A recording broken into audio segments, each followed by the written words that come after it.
Salut à tous les amis, j'espère que vous allez bien. Putain, et je vais pousser un coup de gueule. Je suis fatigué de ce pays mongolien, frérot. Vous savez, je suis en train de monter une franchise Transacoto à Chartres. Et donc on a trouvé un local avec Clément. Donc Clément qui est un de mes commerciaux et qui travaille et qui vit à Chartres. Donc à terme, c'est lui qui ira vivre. C'est lui qui ira dans cette agence.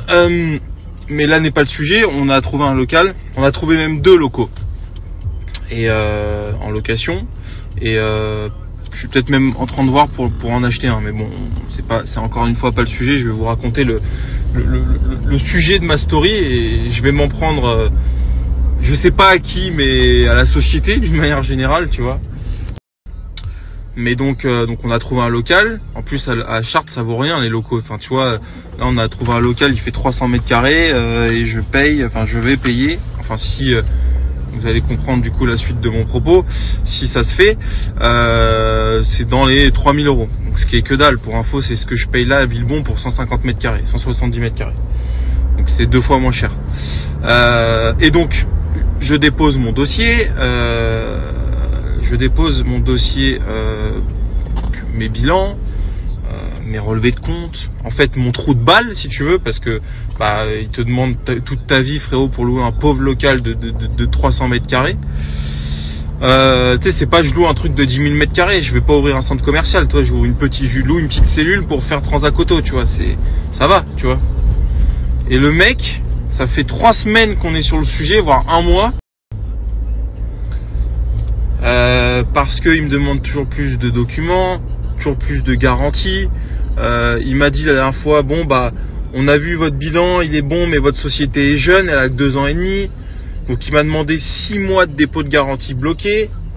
Il m'a dit comme c'est une activité automobile, il faut poser une résine au sol, 15 000 € à ma charge, bien évidemment. Toujours plus de trucs, tu vois. Et moi, j'ai appelé l'agent immobilier qui gère mon dossier. Le pauvre, il y est pour rien. Mais bon, c'est incroyable, tu vois. Parce que c'est le bailleur, du coup, qui demande ça, le propriétaire des locaux. J'ai envie d'appeler le gars. Évidemment, j'ai pas sa ligne directe.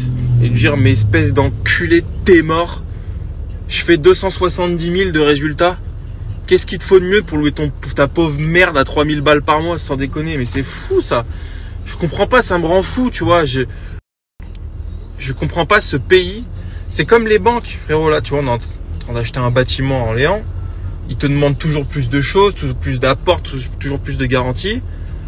J'espère que ça va le faire. Je pense que oui, parce qu'on a quand même, tu vois, le bâtiment, je l'achète avec Alan, avec qui j'ai fait la vidéo, mon ami carrossier à Orléans. Sa boîte, elle a 15 ans, elle est solide. Moi, elle a pas 15 ans, mais bon, ça va, tu vois. J'ai de la trésor. Mes comptes, ils sont sains, pas de découvert, pas de trucs bizarres, tu vois. Putain, mais sérieux, je sais pas, je comprends pas ce pays de Mongol. Et ils préfèrent financer des clochards, frérot, pour acheter des voitures. Enfin, tu vois, je comprends pas, frère, tu vois.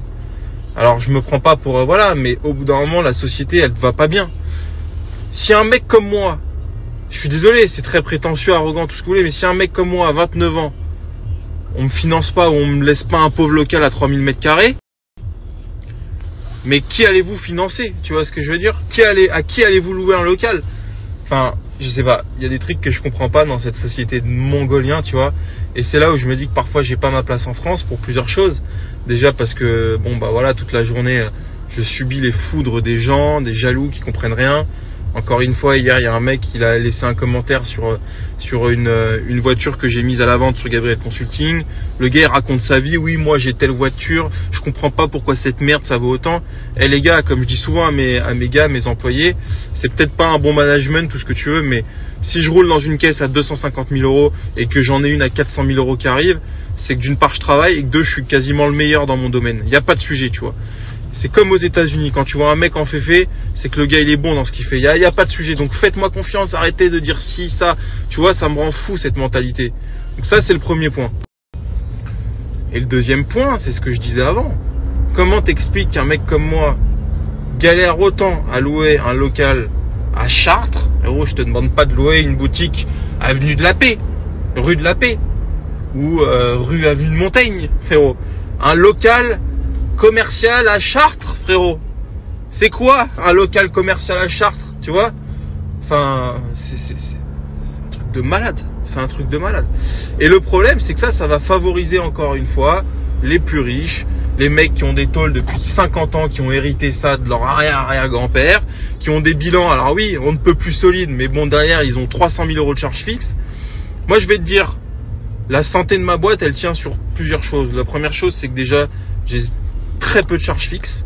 Si j'ai 12 000 € de charges fixes, c'est le maximum. Autant te dire que les 12 000, je les ai fait 2 fois cette semaine. Donc bon, voilà. Premier point. Deuxième point, donc tu vois, il y a des trucs que je comprends pas. Aux États-Unis, enfin, tu vois, encore une fois, ça aurait été un truc. Aux États-Unis, on m'aurait dit, tiens, prends le local, me demande pas de papier et bonne chance. Tu vois, c'est pas pour rien qu'aux États-Unis, ils élisent des milliardaires présidents, tu vois. Putain, je peux plus de ce pays, je vous jure, les amis, j'en peux plus. C'est insupportable. Et encore une fois, je parle pas d'impôts, je parle pas de ça, j'en ai rien à foutre de ça, tu vois. Ah, je vais me manger 80 000 d'IS là dans 3 mois. Mais ça va, tu vois, mais c'est compliqué. Force est de constater que c'est compliqué. Et encore une fois, les gens vont prendre ces stories comme de l'arrogance. Ils vont se dire, mais lui, il se sent plus pisser, ça y est, il a un bon bilan. Mais non, c'est pas ça, c'est pas ce que je veux dire. Le fond de ma pensée, il est de dire que, tu vois, je veux me développer, je suis ambitieux, j'ai la rage, j'ai la dalle, tu vois. Je me lève le matin, pour moi, je vais à la guerre, tu vois. J'ai 29 ans. Imagine dans 10 ans ce que ce sera. Je vous le dis. C'est pareil pour les banquiers. Je leur dis ça. Je leur dis mais vraiment, je leur dis, les gars, j'ai 29 ans. Imagine à 29 ans ce que je fais. C'est que le début, c'est l'entrée. C'est l'amuse-gueule, frérot.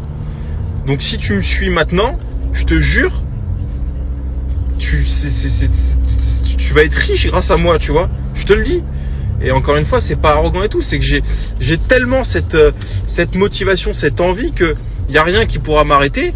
Et ça, faut que les gens le comprennent. Mais surtout, faut que les gens arrêtent de voir des papiers, de juger une situation sur des documents, des trucs. Enfin, même si tu la juges sur des documents, tu te dis que c'est bien. Mais faut arrêter de dire, ouais, le mec, ça fait que 2 ans et demi. Enfin, bah justement, si ça fait que 2 ans et demi, c'est fou. Ça veut dire que le mec, il va aller loin, tu vois. Je sais pas, ça... Ou alors, c'est moi qui suis déconnecté. Je sais pas. Peut-être je suis complètement fou, tu vois. Moi, demain, je suis propriétaire d'un bâtiment, j'ai un petit jeune, 29 ans, il arrive, il me sort d'un bilan, il a la tête sur les épaules, il est motivé, il écrit bien, il parle bien. Putain, mais vas-y, mais ma gueule, vas-y, loue mon local, fais-moi kiffer. Je veux que dans 3 ans, tu me dises, je pars de ton local pour acheter un local, tu vois, genre... Ouais, je sais pas, putain, c'est compliqué. Ce pays de Mongols, là, putain. Ce pays de Mongols, gouverné par des Mongols, entouré de Mongols, peuplé par des Mongols. Dont je fais peut-être partie d'ailleurs, mais putain, compliqué, hein. Voilà, et en plus, regarde ce qu'on se tape ce matin. Voilà, les bouchons. Voilà, impeccable, impeccable. Et encore une fois, ma story, il y a beaucoup de gens, ça va tourner sur TikTok. Des gens qui vont dire, ouais, lui, il se prend pour je sais pas qui, machin, ça va m'insulter, trucs, j'en ai rien à foutre.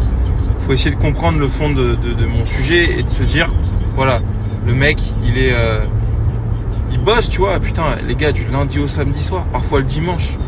Franchement, je vole pas l'oseille, tu vois. Je vole pas mes clients, j'essaye de... Tu vois, c'est juste l'itinéraire d'un gamin qui veut réussir. Pas pour l'argent, parce que l'argent, ça y est, enfin, non pas que j'en ai énormément, mais franchement, il n'y a plus grand chose que je peux me refuser aujourd'hui. Évidemment, oui, je peux pas avoir 10 Porsche à 500 000 €, mais ça m'intéresse pas. Je suis pas matérialiste. En tout cas, je le suis pas à ce point-là. Et puis, chacun son truc. Moi, c'est pas mon truc. Je juge pas ceux qui ont 10 Porsche à 500 000 €. Mais tu vois, aujourd'hui, ce qui me plaît, c'est le fait d'entreprendre, créer, recruter des gens, bosser avec des collaborateurs avec qui on kiffe. Tu vois, il y a 2 jours, on est allé se boire une bière avec mes gars. Pour moi, c'était une fierté d'avoir ces gars autour de la table que j'aime beaucoup, qui bossent bien, des jeunes, tu vois. On va encore recruter. Bon, ça, c'est des choses qui me plaisent, tu vois. Au final, l'argent, c'est la finalité, mais aujourd'hui, non pas encore une fois que j'en ai trop, mais c'est plus ce dont je cours après. Voilà. Bah voilà, c'est l'itinéraire d'un mec qui a envie de faire des choses, créer des choses. Et pour ça, bah, il faut malheureusement l'appui de propriétaires, de banques.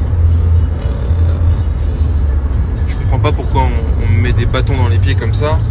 Encore une fois, enfin, je veux dire, depuis que j'ai 16 ans, tu vois que depuis que j'ai 16 ans, j'essaie d'entreprendre à chaque fois à mon échelle. À 16 ans, je me rappelle, j'ai acheté et je revendais des chaussures. Chez moi, j'avais 16 ans, j'avais des collections de chaussures à plusieurs milliers d'euros. Il faudrait que je vous retrouve des photos, des Balenciaga, des trucs à l'époque. Aujourd'hui, c'est la base des Balenciaga, les trucs, mais à l'époque, quand il y a 16 ans, j'avais 12 ans. Non, c'était il y a 13 ans. Il y a 13 ans, c'était pas aussi simple que ça. C'était même dur à avoir, à acheter, trucs, machin. Moi, j'étais sur des forums. Il n'y avait pas Vinted. Je vendais sur le Bon Coin.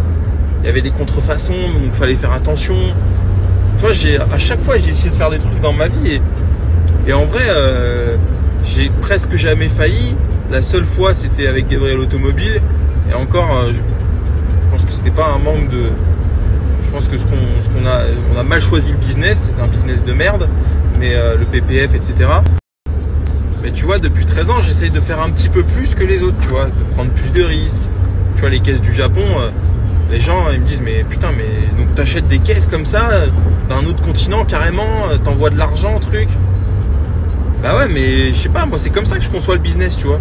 Et je pense que les caisses du Japon, ça va être un succès, tu vois. Un succès financier, mais un succès aussi de projet, parce que le projet il est ouf. T'imagines ramener des Renault qui viennent de France, qui sont au Japon pour les ramener en France. C'est fou quand tu y penses, tu vois. Des Renault et autre chose d'ailleurs. Bon, et ça c'est dommage que la société en prenne pas compte et que tout ce qui ressort de ça c'est ouais, lui il est arrogant, lui il est prétentieux, ou alors non, lui on financera pas, ou alors lui on va lui demander 6 mois de dépôt de garantie. Putain, mais franchement à moi on me demande ça, j'ai quand même, enfin tu vois, c'est fou quand même. Et à côté de ça, bah, les banques par contre elles vont financer des crédits à des gens qui sont à découvert tous les mois pour acheter des voitures ou peu importe, même s'ils en ont besoin. Mais le risque pour moi, c'est pas, je sais pas, je trouve pas que ça soit risqué de me prêter de l'argent ou de me faire louer un local. J'ai jamais une fois eu un impayé, hein, les amis. Moi j'ai toujours payé mes loyers, mes trucs. Bon, enfin bref, vous voyez le fond de mon propos. Bonne journée. Michel Berger, la groupie du pianiste. C'est bon ça?